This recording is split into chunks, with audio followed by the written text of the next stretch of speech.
Okay, we are here with one of the speakers from the breakfast this morning, Daniel Mattson, whose book is Why I Don't Call Myself Gay. Daniel, I came in late to breakfast because of the rainstorm and the drive that we had to do. So I didn't catch the beginning of your talk, but I was able to film part of it, and quite a presentation. Well, thank you.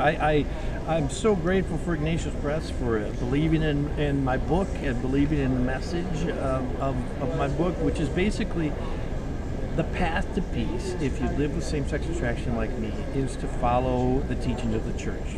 And also the subtitle of the book, How I Reclaimed My Sexual Reality and Found Peace.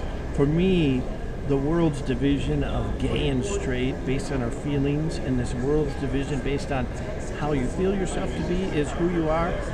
I think that leads to a lot of confusion. It led to a lot of confusion in my life.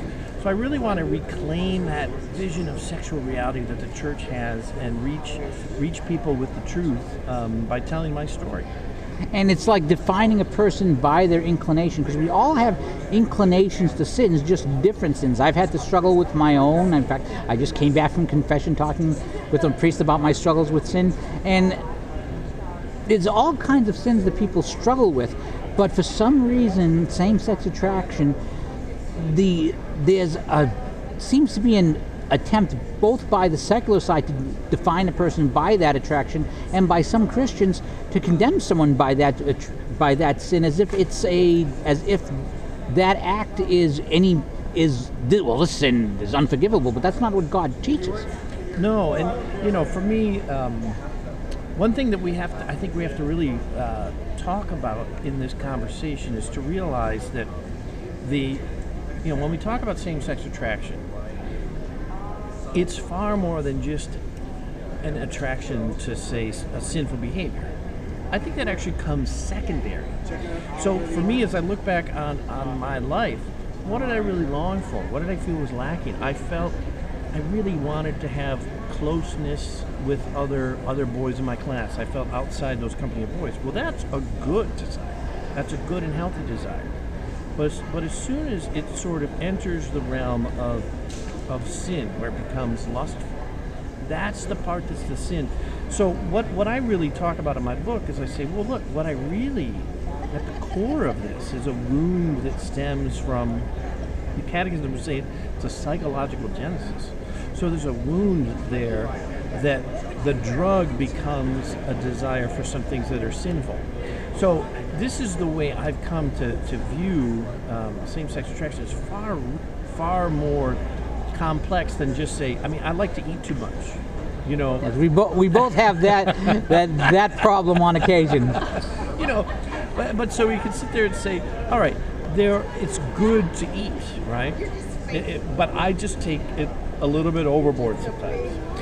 In the realm of same-sex attraction, what I really realized when I was living out that lifestyle is I wanted close friendships with other men, and it became sexualized.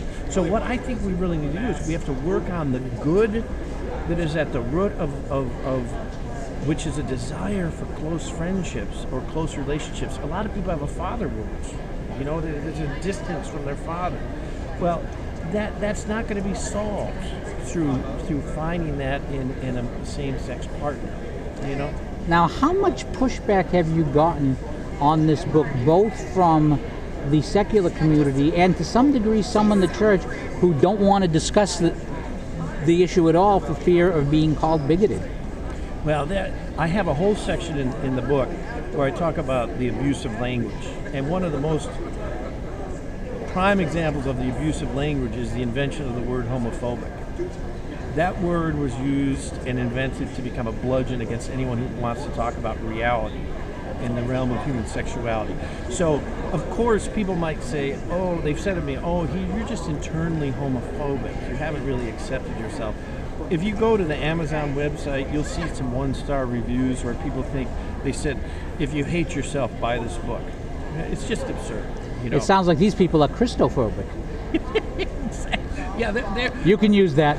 I like it. I would say they're reality phobic in some way too, because I've embraced my sexual reality. I'm a man made for women. Now, see, there's some people in the church though that don't want to voice like this to be heard. They want the church's teaching to change, and I would say they're rooted more in sentimentality than true love.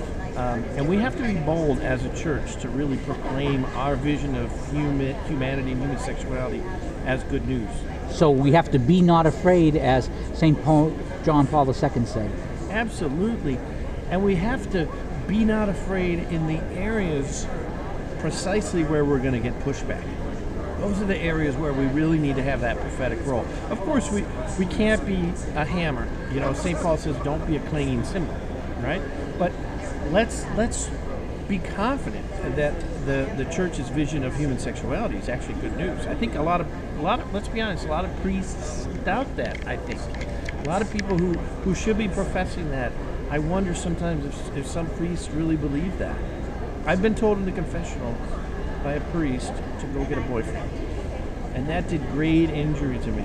And thankfully, I had a support network from another priest who really I could turn to and kept me on the straight and narrow path. Well, Daniel Mattson, the book is, let's grab the book again one more time. The book is Why I Don't Call Myself Gay, How I Reconciled My Sexual Reality and Found Peace. Ignatius Press, thank you so much for your time today. Thanks for being with me. I'm glad to be here with you. Thank you so much. All right. I'm going to